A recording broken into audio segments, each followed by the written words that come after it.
오케이. 그래. 그 영상 지금 보는 친구는 그 독서책 페이지 20쪽이야.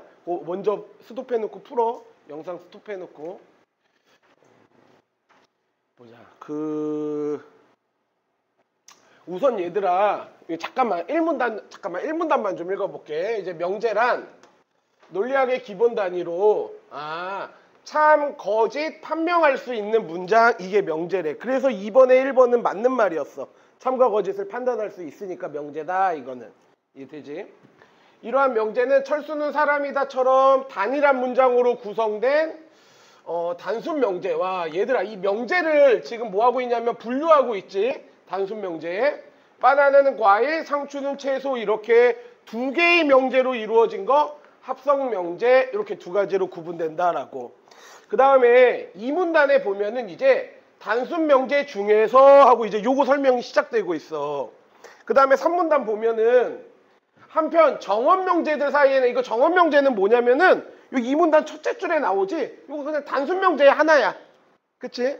그러니까 2와 3문단에서는 요거 설명하고 있고, 그 다음 4문단 첫째 줄 봐봐. 4문단 첫째 줄.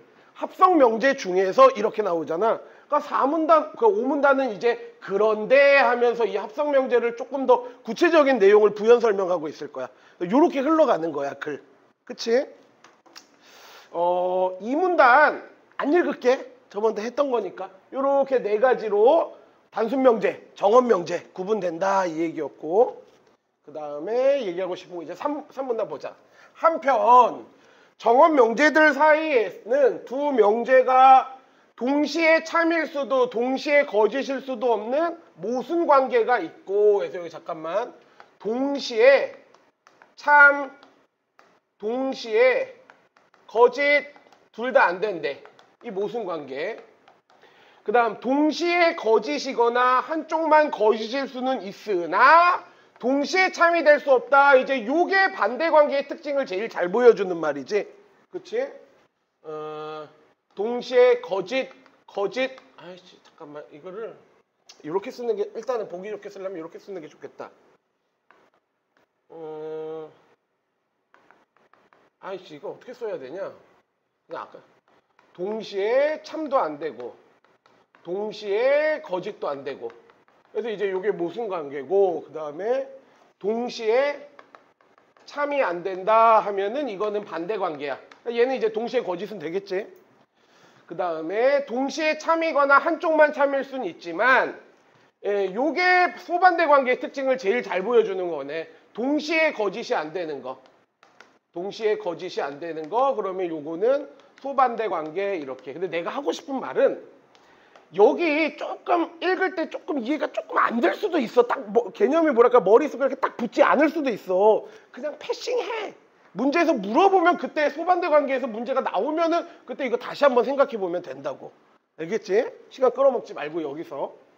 따라서 차라리 여기를 잘 봐야겠네. 이렇게 이거 세 개 얘기해 놓고 따라서 정원 명제들 명제의 관계를 파악하면 특정 명제의 참과 거짓을 쉽게 판단할 수 있다.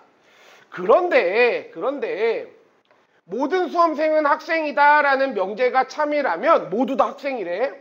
그럼 어떤 수험생은 학생이다? 이건 당연히 참이야. 그치? 얘가 전칭으로서 더 많은 걸 이야기해 주는 거니까. 그러니까 얘 특징은 당연히 참이 되는 거야.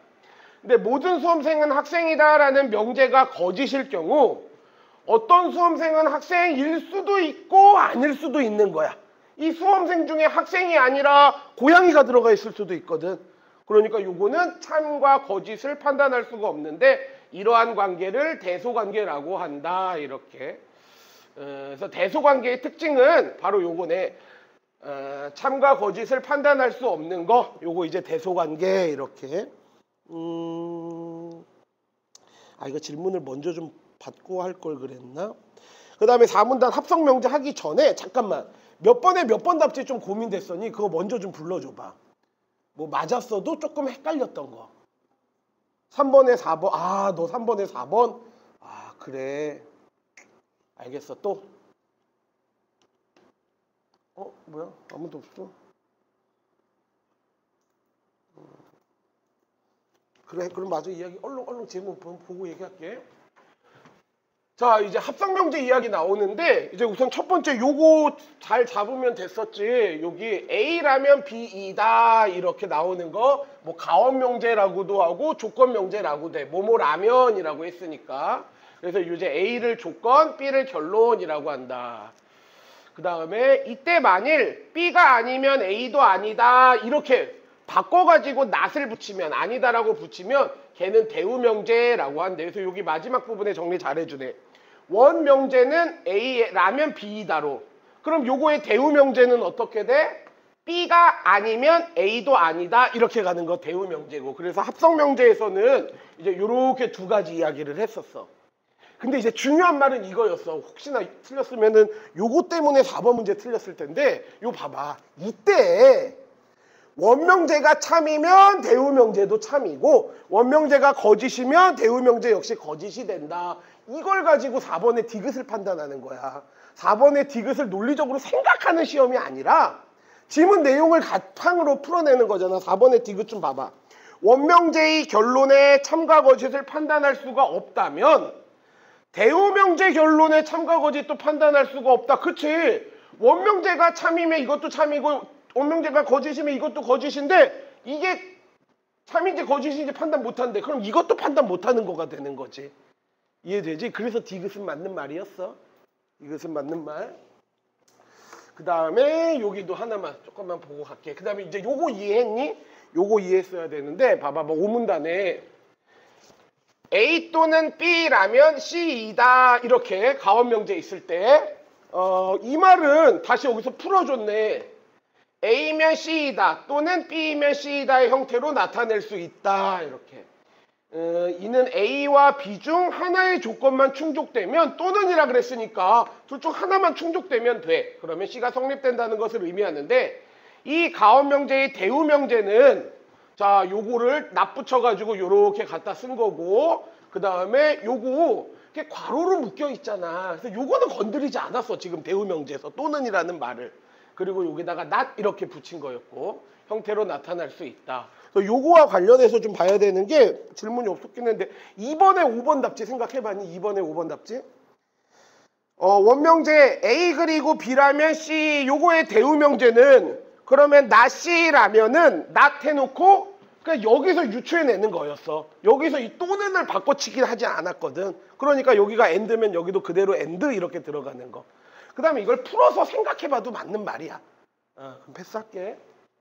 뭐 질문 더 볼 거 없고 그 다음에 1번에 2번 정답 좀 볼게. 지금 아까 처음에 1문단에서 이제 명제는 단순명제랑 합성명제 있다 해놓고 이제 2, 3문단에선 단순명제에 대한 이야기했고 4, 5문단은 합성명제 이야기했으니까 1번에 2번 답지 봐봐. 명제의 개념을 먼저 밝히고 1문단 첫째 줄이었지. 참거짓으로 판명되는 거.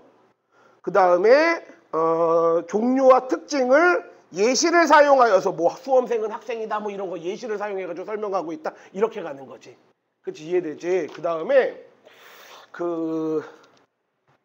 잠깐만 요 얘기 조금만 해볼게. 들어봐봐. 보통 비문학 1번, 2번 문제에서 이렇게 두 가지 유형이 있어. 윗글에 대한 설명으로 적절한 거 이렇게 묻는 유형이랑 윗글에 잠깐 여기도 이 문제 있나? 내용에 대한 설명으로 적절한 거 이렇게. 지금 잠깐만 1번은 그냥 요렇게 써 있는 문제고 2번은 요 내용이라는 말이 들어가 있을 거야. 그치? 요렇게 물어볼 때는 보통은 글 전반적인 글의 뭐랄까 어떤 전개 방식? 글이 흘러가는 그런 방식에 대해서 물어볼 때가 많어. 지금 이것도 전체적으로요. 정원명제를 정의하고 그 다음에 명제의 종류별 특징을 이야기해 줬어요. 이렇게. 그 다음에 윗글의 내용에 대한 설명하면 이때는 지금 2번 답지는 좀 세부적인 내용을 설명하는 경우가 많아. 잠깐만. 우리 저번 주에 했던 지문 잠깐만 볼게. 예를 들어서 16쪽에 1번 문제 좀 봐봐. 아무도 안 피죠? 나만 보고 있죠? 16번에 1번 봐봐. 윗글을 통해 알 수 있는 내용으로 이렇게 물어봤잖아. 그러면은 얘는 그 지문에 있는 세부적인 거 묻는 거라고. 잠깐만 또 앞으로 갈까? 12쪽 봐봐. 12쪽에 1번 문제 봐봐. 가나에 대한 그냥 설명으로 적절한 거 그냥 윗글에 대한 설명 묻는 거야. 그럼 이거는 그래 어떤 전체적인 그 흐름 특징을 묻는 거라고. 하나만 더 볼게. 10번 문제 봐봐. 10쪽 봐봐. 10쪽. 10쪽에 1번 봐봐. 윗글에 내용과 일치하는 것은 이렇게 하면 구체적인 내용을 묻는 거고. 잠깐만 내가 하고 싶었던 얘기는 뭐냐면 요런 문제 좀 어려워하는 경우도 있어. 잘하는 애들 중에. 요 세부적인 내용이 아니라 그냥 윗글 전체에 대한 설명 이렇게. 그럼 사실 얘는 메타인지라는 말 아니? 그러니까 글의 내용을 인지하는 문제가 아니라 그 위에서 그 내용들이 어떻게 조화 배열되고 있는지를 묻는 문제잖아.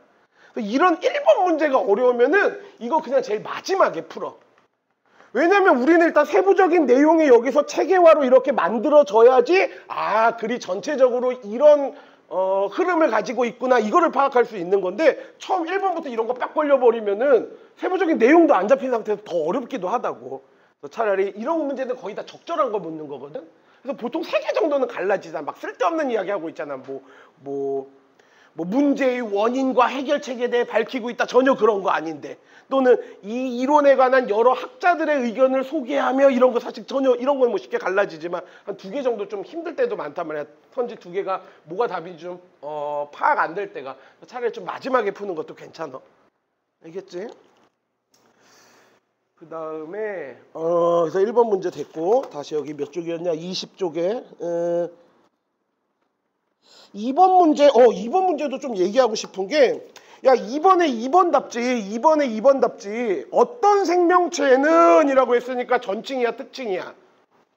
특칭이고 죽지 않는다 했으니까 부정이고 그러니까 특칭 부정 이렇게 4가지로 나눠지는 게 우리 정언명제였잖아. 그래서 2번은 맞는 말이었고 그 다음에 3번 뭐 당연히 맞는 말이고 4번 얘기하고 싶은 거야. 4번 좀 봐봐. 모든 과일은 빨갛다라는 명제와 어떤 과일은 빨갛다라는 명제는 소반대 관계에 해당한다. 그러면은 맞아. 지문 3문단에서 소반대 관계가 뭐지? 라고 생각할 수도 있는데 3문단에 같이 좀 봐봐. 마지막 3줄 봐봐. 3문단의 마지막 3줄 좀 봐봐.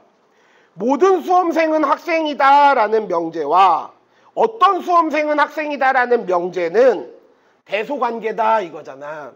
지금 4번 답지가 이거랑 똑같은 문장 형식이라고. 뭔 말인지 이해되니? 모든 수험생은 학생이다. 모든 과일은 빨갛다. 이렇게. 어떤 수험생은 학생이다. 어떤 과일은 빨갛다. 이렇게. 그러니까 이걸 논리관계를 생각하지 않고 그냥 같은 형식이네. 대소관계 4번 정답 이렇게 가도 된다고. 명제 문제는 지문에 나와 있는 예시 문장 형식을 가지고 그대로 문제화 시킬 때가 있거든. 저번 시간에도 그랬었는데 뭐 시민은 공무원은 시민이다 막 이런 거 나왔을 때 4번이 답이었었고 그 다음에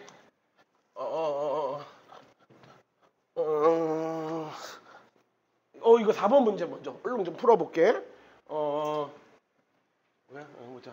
만약 어떤 사자가 풀을 먹지 않는다면 해서 여기가 지금 조건이지 모든 사자는 풀을 먹지 않는다 해서 여기는 결론이 되는 거고 그래서 조건의 정언명제는 어떤 사자가 라고 했으니까 특칭이고 풀을 먹지 않는다 라고 했으니까 부정이 되는 거네. 특칭 부정이니까 요거 조건은 O 문장이었어. 그 다음 모든 사자는 이라고 했으니까 전칭이고 풀을 먹지 않는다 라고 했으니까 전칭 특징으로 결론은 2가 되겠네. 그 다음에 이제 요게 원명제고 지금 요거에 그러면 대우명제는 어떻게 나오니? 요거를 납붙여가지고 조건으로 쓰면 되는 거잖아. 그러면 모든 사자가 아니라 어떻게 돼야 돼? 어떤 사자는 이렇게 풀을 먹지 않는다가 아니라 풀을 먹는다면 이렇게 가겠지. 그러면은 이제 요 조건이 결론으로 가야겠네. 납붙어가지고 어떤 사자가 아니라 모든 사자가 그 다음에 풀을 먹지 않는다가 아니라 풀을 먹는다 이렇게. 그럼 1번 답지 보자. 원명제의 조건은 오고 맞지? 그 다음에 대우명제의 조건은 했으니까 여기를 가리키는 거네. 대우명제의 조건이니까. 그럼 얘는 어떤 사자가 특징이고 풀을 먹는다면 긍정이니까 특징 긍정이니까 I이다 해서 요거 맞는 말이었어. 그치? 그 다음에 원명제의 결론은 이명제이며 그래 요 결론 부분은 이명제 맞았고 대우명제의 결론은 여기니까 모든 사자가 전칭 풀을 먹는다 긍정이니까 A 맞는 말이네. 그치? 그 다음에 이제 요거는 아까 우리 몇 문단이었지? 저게 2문단이었나? 3문단 그 마지막 문장 가지고 그냥 판단 내리면 되는 거였어. 3문단 마지막 문장 가지고. 그래서 요거 기억, 니은, 니은 세 개 다 답이었고, 그 다음에 5번 문제는 그냥 요거 하나만 잘 보면 됐는데, 아이고 봐봐봐. 일단은 문제가 원하는 건 I 명제였잖아. 그러니까 요거 특징 긍정. 그러니까 뭐 예를 들자면은 어떤 수험생은 이렇게 특징으로, 그 다음에 긍정이니까 학생이다 이렇게 만들면 되겠네. 근데 여기 이 벤 다이어그램이라 그러나? 요거 설명하는 대목을 쭉 읽어보니까, 즉 원소가 없는 부분이 B급이야. 그 다음에 원소가 있는 부분은 X로 간다 이렇게. 그러면은 요거 수험생과 학생 이렇게 있을 때 어떤 수험생은 학생이다라는 말은 요 부분, 뭐 교집합이라 그래야 되나? 요 부분을 이야기하는 거네. 수험생 중에서 어떤 애들은 여기 학생인 거야 이렇게.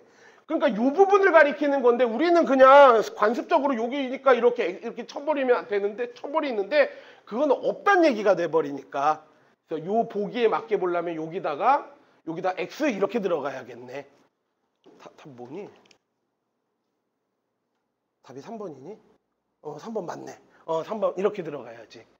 그치? 이해되지? 그 다음에 4번, 이거 문제도 안 넣어놨구나. 3번 문제인데, 그래, 3번에 4번 답지를 물어봤구나. 봐봐.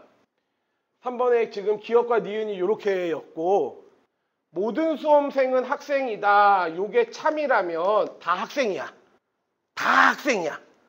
그러면 어떤 수험생은 학생이 아니라고? 이거는 거짓이 되는 거지. 그치? 그 다음에 모든 수험생은, 이걸 이제 만약에 얘가 거짓이라면 이렇게, 그럼 모든 수험생은 어떻게 되는 거야? 학생이 아니다 이렇게 되는 거잖아. 그러니까 모든 수험생 100명 다 학생이 아닌 거야. 다 학생이 아닌 거야. 그러면 어떤 수험생은 학생이 아니다? 이거는 당연히 참이 되겠네. 모두 학생 아니니까. 그 어떤 수험생도 학생 아니다 이렇게 참이 되는 거라고. 이해되니? 그래서 아마 4번 답지가 4번 기억이 거짓일 때 그래 니은은 참이어야 된다 이렇게 가는 거였어. 뭔 말인지 이해되지? 승희야 4번 왜 물어봤니?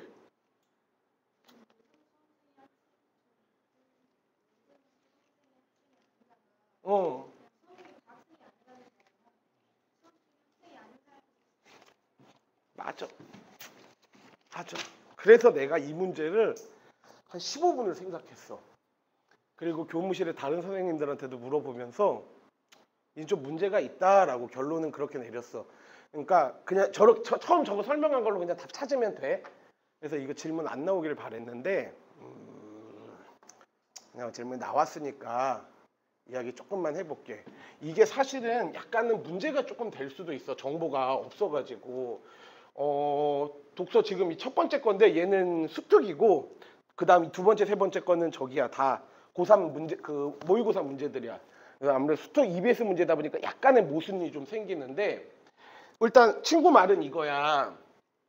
모든 수험생은 학생이 아니라면요, 100명 전부 다 학생이 아니다라는 의미도 되고, 한 30, 70명은 학생인데 30명은 학생이 아니다라는 의미도 되잖아요. 이거잖아. 뭔 말인지 이해되니? 그러면 어떤 수험생은 학생이 아니다. 이거는 요 30명이라면 참이 되겠지만 요 70명이었다면 이건 또 거짓이 될 수도 있잖아요. 이렇게 본 거거든. 근데 그게 틀리다고 할 수 없는 게 여기 3문단의 마지막 문장 여기 한 번만 봐봐. 여기 지문에서 지금 말을 이렇게 하고 있거든. 3문단 마지막에 똑같은 문장이잖아 지금. 모든 수험생은 학생이다라는 명제가 거짓이라면 이게 지금 4번 답지인 거잖아. 거짓이라면 어떤 수험생은 학생이다라는 이 명제는 참일 수도 있고 거짓일 수도 있다는 얘기야. 판단을 못 내린다는 얘기야. 뻔한 소리야. 모든 수험생 학생이 아니다. 이게 거짓이라면 야, 이 문장이 참거짓 판단 못하면 이 문장도 마찬가지로 참거짓 판단 못하는 거잖아. 이거랑 뭐가 달라? 그냥 이건 이다 아니다 차이인데 뭔 말인지 이해되니? 그래서 약간 논리적인 모순이 생겨.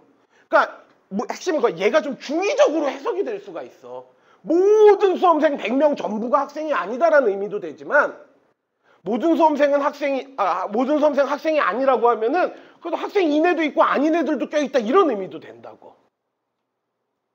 어쨌든 뭔 말인지 이해되지? 그래서 약간 그런 모순점이 조금 있어. 그래서 실제 모의고사, 교육청 모의고사나 뭐 평가원이나 수능이면 그런 게 검토가 될 거야. 이렇게 하고 넘어갈게. 자, 다음 거 보자. 원래는 22쪽을 먼저 풀어야 돼. 순서대로 풀면 좋은데 요게 똑같이 조금 인문 쪽에 관련된 내용들이어서 세 번째 거 먼저 할게. 세 번째 거 먼저 할게. 그 26쪽에 있는 거, 요 기술 지문. 얘들아 요것도 잠깐만 6번 문제 1분 줄게. 바로 풀어봐. 6번 문제 1분 줄게. 6번 문제.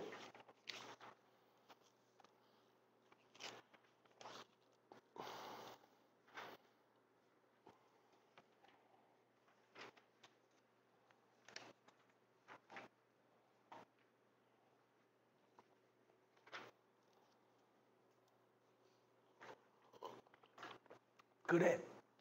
1번이지. 여기서 A는 어떤 과정이나 단계를 이렇게 지나가다 이런 의미니까 1번이 답이었고 잠깐만 2번 할머니께서는 대구를 거쳐서 부산 갔다는 거 뭘 경유하다라는 의미일 거야. 그치? 3번 나는 돌멩이가 발길에 자꾸 거쳐서 이 말은 발에 걸린다라는 의미고 4번은 얘들아 2번이랑 같은 의미지. 어디를 들른다, 경유한다라는. 그 다음에 5번 그는 회장이 되자 더 이상 거칠 게 없었다는 건 더 이상 뭔가 좀 마음에 이렇게 걸리는 거에 없다 이런 말로 거치다였어. 이해되지? 자 이제 요거 푸는데 2번 3번 문제가 오답률이 되게 높아. 특히 3번 문제 77%의 오답률이었다는 거는 정답률이 23%란 얘기잖아. 오지선다면 찍어도 20%인데 그러니까 거의 다 이건 그냥 찍었단 얘기야. 그래서 이거 언제 거니? 21년도 고3 7월 건데 맞나? 10월 거구나. 수능 한 달 전이네. 그래서 이게 나는 제일 마지막 지문이었나 보다. 그래서 찍었나 보다 해서 찾아봤는데 마지막 지문도 아니었어. 그러니까 이거 생짜로 못 풀었단 얘기야 거의. 그래서 뭐 조금 어렵기도 해. 그리고 기술 지문이니까 조금 천천히도 봐야 되고. 그 다음에 당연히 4문단 A라고 묶여있는 문단 읽을 때는 2번 문제 왔다 갔다 하면서 필요하면 2번 문제 그래프에다가 좀 메모도 하면서 봐야 될 거야. 시간 조금 넉넉히 줄게. 난이도도 있고 기술 지문이니까 한번 해봐. 영상 보는 친구도 풀어봐.